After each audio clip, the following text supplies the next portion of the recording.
Bienvenue sur Vécu de Ticket for Change, le premier podcast collaboratif fait par et pour des acteurs de changement. Dans ce podcast, tu entendras des témoignages de personnes qui ont décidé d'utiliser les 80 000 heures de leur vie qu'ils vont passer au travail pour contribuer à la résolution des enjeux sociaux et environnementaux d'aujourd'hui. Ils te partagent leurs meilleurs apprentissages suite au succès et aux galères qu'ils ont vécues sur des questions bien précises. Cet épisode a été réalisé par Constance, chef de projet chez Sigfox Foundation. Il s'appuie sur la technologie de l'Internet des objets pour répondre à des problématiques sociales et environnementales. Si toi aussi tu souhaites réaliser tes propres épisodes vécus, rendez-vous sur vécu.org. Et si tu apprécies ce podcast, n'hésite pas à nous laisser un commentaire et une pluie d'étoiles sur Apple Podcast.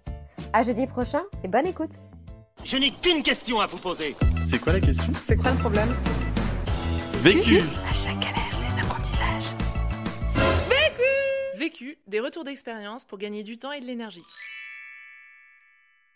Bonjour, je m'appelle Laure Bottinelli, j'ai 32 ans. Je suis spécialisée depuis 10 ans sur toutes les questions EHA, donc sur l'eau, l'hygiène et l'assainissement. En anglais, on dit WASH. J'ai travaillé pendant plus de 6 ans avec différentes ONG et les Nations Unies, avec l'OMS, sur ces sujets-là, que ce soit dans des contextes d'urgence ou des contextes de développement dans plusieurs régions du monde, donc aux Philippines, à Madagascar, au Sud-Soudan et en Haïti. En 2016, avec Mélanie Gézer, une amie, on a décidé de créer en Haïti Anacaona Community dans le but de surcycler des savons d'hôtel, en fait, les savonnettes qui sont laissées dans la chambre d'hôtel par les clients en partant. Donc de récupérer ces savons et de les recycler, de les nettoyer et tout ça en renforçant les capacités locales. Donc ce sont des savons faits à la main, des savons sains, éthiques, des produits faits en Haïti par des Haïtiens, des Haïtiennes. Le projet, donc démarré en 2016, a été vu vraiment comme un projet positif en Haïti, a été récompensé par plusieurs prix de fondations cosmétiques comme la fondation Yves Rocher, et via cette fondation on a eu des retombées de presse positives, notamment un article qui a été lu par des hôtels en France, et donc c'est comme ça que en 2019 j'ai décidé de lancer Anacaona France. La question à laquelle je vais répondre dans ce podcast est: comment monter un projet d'entreprise sociale à grande échelle à partir d'un simple cours en ligne? Le vécu. Donc en 2015, juste avant de commencer le MOOC, je travaillais en Haïti en tant que responsable de programme sur la réponse de choléra qui sévissait dans le sud-est du pays. Haïti frappé depuis 5 ans à l'époque suite au tremblement de terre du 12 janvier 2010. On était vraiment encore sur des réponses post-urgence et ça devenait vraiment difficile sur le terrain de sortir de cette logique de post-urgence et d'assistance en fait humanitaire, surtout dans les questions de l'eau, l'hygiène et l'assainissement. À ce moment-là, j'étais en plus en train de travailler sur une réponse en milieu carcéral dans la ville de Jacmel, dans le sud-est. Et c'est vrai que c'était un contexte difficile. Je m'épuisais un petit peu physiquement et psychologiquement et j'avais vraiment envie de proposer aux Haïtiens en fait une approche plus durable aux questions WASH et surtout des questions que les Haïtiens pouvaient s'approprier. Je me posais donc plein de questions à ce moment-là. Et mon oncle m'a parlé du MOOC Devenir entrepreneur du changement de Ticket for Change avec HEC Paris, qu'il était en train de suivre. Et je me suis dit, à cette époque-là, étant vraiment fatiguée de mon travail de terrain et étant aussi fatiguée personnellement autant que professionnellement, je me suis lancée donc dans cette aventure en ligne avec un internet pas toujours évident, mais là quand même, en Haïti, j'ai décidé de suivre ce MOOC. J'ai tout de suite trouvé ça en fait très intéressant de voir comment avec ces outils en ligne, des jeunes entrepreneurs se lançaient dans leurs idées. Et moi, j'étais complètement déconnectée de tout ce monde de l'entrepreneuriat, du changement social autre que par le travail de terrain. Et donc, j'ai découvert ce monde-là grâce au MOOC. Et aujourd'hui, donc post-MOOC et beaucoup d'heures de travail, Anacaona en 2020, c'est 8 employés à temps plein en Haïti. On a été jusqu'à 15 employés lorsque la situation du pays était plus florissante. Toutes les femmes qui travaillent dans nos ateliers de recyclage de savon, ce sont des femmes célibataires et dans la majorité des cas qui ont des enfants. Ces savons qui sont récupérés, assainis puis recyclés sont revendus dans des boutiques en Haïti et à l'étranger. Ça, c'est la partie business, entreprise. Et la partie sociale, c'est qu'il y a une autre partie des savons qu'on recycle, qu'on distribue à Cité Soleil, le plus grand bidonville des Caraïbes. On emploie aussi des ambassadeurs de l'hygiène qui, chaque jour, font de la sensibilisation dans les quartiers et soutiennent en fait 6 écoles partenaires et les professeurs. Donc, on accompagne quotidiennement avec du savon et de la formation entre 1200 et 1500 enfants.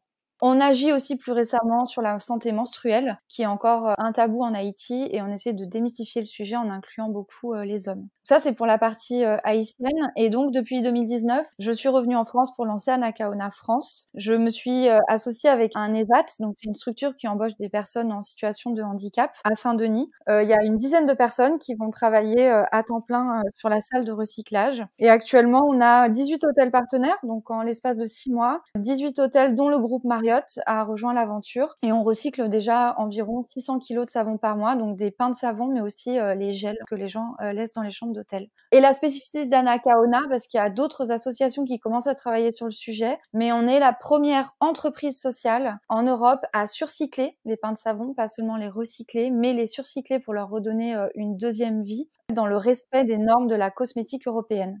Et tout ça, donc, commencé suite au déclic que j'ai eu en suivant ce MOOC en 2015, alors que j'étais en réponse carcérale en Haïti sur une réponse choléra. Premier apprentissage.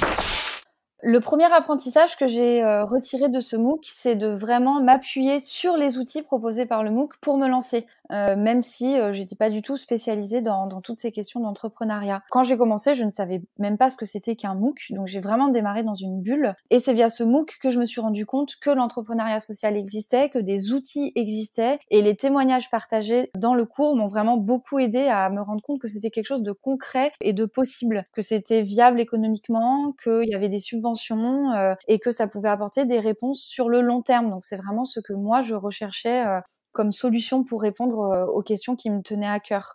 Dans le MOOC, il y avait des exemples très concrets. Je me rappelle qu'il y avait un exercice qu'on nous avait demandé de faire avec des post-it où il fallait penser à tous les éléments du projet en partant du business plan, des RH, de la communication, de la logistique, de tout schématiser. Et j'étais chez moi et avec mes petits post-it, j'avais fait une petite composition et on pouvait bouger les post-it pour voir ce qui faisait plus de sens. Donc moi, ça m'avait bien marqué cet exercice-là. Aussi, à la fin, le MOOC nous encourageait à présenter notre projet à un concours. Donc moi, pour les questions d'eau, hygiène, assainissement, c'était Danone Communities qui s'en occupait et j'ai pas gagné, mais je suis arrivée 3e. Et du coup, je me suis dit, c'est vrai que ça m'a demandé du temps, mais c'était pas non plus des mois, et avec des outils assez simples et avec une réflexion aboutie, on pouvait arriver à quelque chose que des groupes comme Danone Communities pouvaient trouver assez intéressant pour financer. Ces deux choses-là, moi, m'ont vraiment amené à présenter en fait le PowerPoint que j'avais fait pour ce MOOC à des hôtels haïtiens et à me lancer dans l'aventure. Donc vraiment, on apprend en marchant, et donc pour tout ce qui est modèle économique, surcyclage, tous les petits détails, on les a pas au début, mais c'est en se jetant à l'eau et c'est petit à petit en fait qu'on crée son projet, et c'est petit à petit aussi que les gens nous rejoignent dans le projet. Donc c'est vraiment en faisant les choses que ça s'est mis en place et que le projet s'est développé. Deuxième apprentissage. Le deuxième apprentissage de ce MOOC, c'est de s'inspirer d'initiatives qui existent déjà pour orienter son projet. Dans le MOOC, il y a vraiment beaucoup d'exemples de personnes qui se sont lancées. Je me rappelle d'un jeune qui avait lancé une usine de confection de peluches aux Philippines et qui travaillait avec des femmes qui travaillaient de chez elles. Et moi, ça m'avait vraiment marqué et ça m'a donné envie du coup d'aller à la recherche d'initiatives de recyclage de savon. Donc même si c'était pas du surcyclage, j'ai passé plusieurs semaines au Cambodge et à Bali pour rencontrer en fait des associations de recyclage de savon et de voir ce que je trouvais chouette, ce que j'avais envie de dupliquer, les choses, les axes d'amélioration, parce que il y avait des choses aussi pour moi qui manquaient. Je suis allée voir les hôtels en fait à Angkor Wat pour leur demander si le projet leur plaisait, etc. Et là j'ai eu l'idée de par exemple mettre en place des rapports trimestriels pour les hôtels pour savoir combien de savon ils collectaient par mois. Ça n'était pas fait au Cambodge par exemple. Donc voilà, le fait en fait de s'inspirer d'autres projets, même si c'est pas exactement le même projet que celui que nous on a envie de développer, ça nous permet d'avoir vraiment des leçons apprises de choses qui existent déjà sur le terrain, et ça c'est vraiment très important. Troisième apprentissage. Le troisième apprentissage du MOOC, c'est vraiment de se poser les bonnes questions et de prendre en compte les spécificités locales du pays dans lequel on développe son projet. En Haïti, par exemple, notre premier marché de vente, c'est les États-Unis. Donc, on vend beaucoup aux États-Unis et les réglementations de la cosmétique américaine pour ce qui est du savon sont très peu importantes. Donc, même si on a fait tester nos savons dans des laboratoires aux États-Unis, en fait, ça a été très simple et très rapide de développer notre marché américain. Quand on m'a demandé demandé de venir me développer en France, moi j'ai été tout de suite saisie par cette opportunité. J'étais hyper enthousiaste et donc je suis arrivée en France en me disant que on allait faire comme aux États-Unis. Et en fait, j'ai pas assez creusé pour être tout à fait honnête toutes les normes de mise sur marché. Il s'est avéré qu'en fait les règles de la cosmétique européenne sont très très très très lourdes et que même personne n'avait jamais essayé de réglementer un savon recyclé. Et donc, c'est moi qui m'y suis collée. Donc, en fait, là, j'ai démarré une année de recherche et développement avec des laboratoires, des partenaires, mon centre de production. Et j'avais pas du tout envisagé ça. C'est vrai que c'est pas parce qu'on fait du savon dans un pays qu'on le fait de la même façon dans un autre. Et ça peut être le cas pour plein d'autres types de projets. Donc, j'encourage vraiment les gens qui veulent après grandir. Parce qu'être dans un pays, c'est super. Grandir dans un deuxième, c'est une belle réussite aussi. Mais à chaque contexte est super différent. Donc, il faut pas l'oublier. 4e apprentissage. Le 4e apprentissage, c'est vraiment de s'appuyer sur un réseau et de choisir ses partenaires.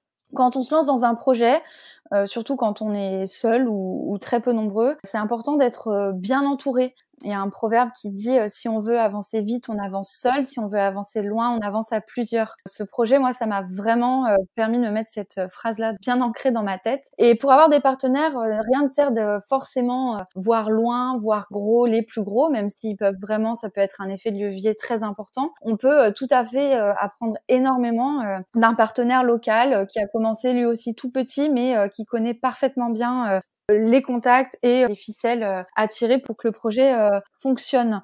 En Haïti, par exemple, on est partenaire de plusieurs artisans locaux haïtiens et plusieurs entreprises en fait d'artisanat haïtiennes qui eux connaissent parfaitement bien tous les recoins et toutes les astuces pour s'en sortir en Haïti et pour vivre bien de son projet social en Haïti. Donc on a pris beaucoup de plaisir et on a beaucoup écouté ce que les entreprises haïtiennes avaient à nous apprendre aussi sur le sujet. C'est aussi important et ça peut être difficile quand on commence un projet de vraiment rester dans ses valeurs et de pas forcément dire oui à des propositions ou de l'argent de n'importe quel grand groupe. Ça peut faire envie. Moi, un grand groupe m'avait proposé d'être financé parce qu'ils finançaient des choses sur le recyclage et les femmes et l'environnement. Mais c'était une entreprise qui, en Inde notamment, faisait beaucoup de tort dans des usines d'embouteillage et qui faisait beaucoup de pollution d'eau. Et donc, moi, j'avais pas envie d'être partenaire d'une entreprise qui pollue l'eau, alors que moi, depuis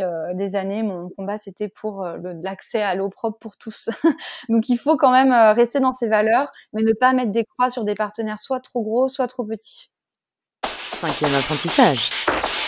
Le 5e apprentissage, c'est pouvoir se détacher du MOOC pour passer de la théorie au réel. Donc c'est vrai qu'un MOOC, c'est un cours en ligne qui donne des outils et après, il faut se lancer. Pour se lancer, il ne faut pas penser trop gros tout de suite, rêver trop loin parce que c'est comme ça qu'on se brûle les ailes en général. Donc moi, dès que je me suis lancée en Haïti, j'ai vraiment creusé le développement de ma boîte en Haïti, même si j'avais eu des propositions pour commencer en République dominicaine, en Colombie, au Brésil, au Cameroun. Plein de gens ont vu le projet comme une opportunité dans leur pays aussi. Et ça, c'est des projets qui se feront peut-être un jour. Mais l'idée, quand on se lance dans l'entrepreneuriat, c'est de s'ancrer dans un contexte. Et ça, le MOOC l'explique bien, je pense. C'est important en fait de vraiment bien garder les pieds sur terre quand on passe de la théorie au réel. Dans le même sens aussi, c'est vrai que nous, on a fait nos premiers tests de vente de savon.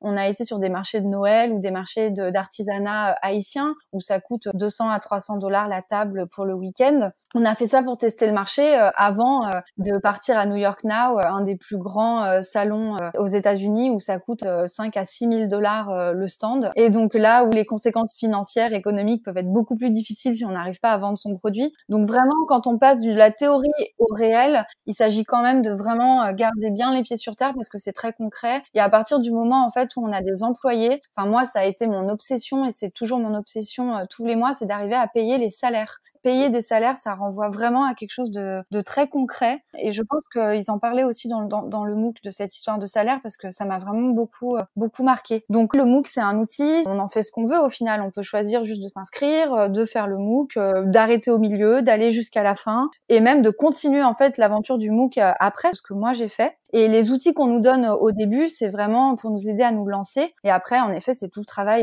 et la persévérance qui font qu'un projet fonctionne. Mais voilà, le MOOC, c'est vraiment l'outil clé. Ce MOOC de Ticket for Change, ça a été vraiment pour moi un effet de levier hyper important. conseils. Pour gagner du temps. Pour moi, ce qui me fait gagner du temps, c'est vraiment de m'entourer des bonnes personnes et avoir su le faire assez vite. Donc c'est pas quelque chose de simple et ça peut prendre du temps, mais avoir des gens vers qui me retourner, des gens à qui je peux demander conseil, des mentors qui m'aiguillent dans ma réflexion et mes stratégies, c'est vraiment quelque chose qui a beaucoup de valeur. Conseil pour gagner de l'énergie.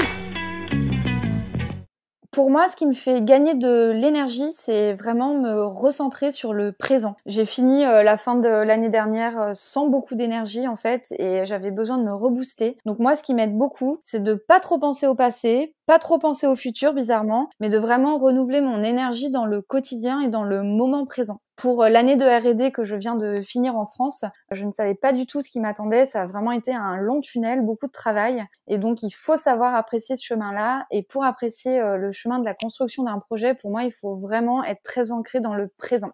L'autre question. La question que je me pose et sur laquelle j'aimerais bien avoir un retour d'expérience, c'est quand on passe en fait 1 an en recherche et développement pour le développement d'une innovation, comment on arrive à en faire un réel avantage concurrentiel et le mettre en avant sur un marché qui commence à se développer.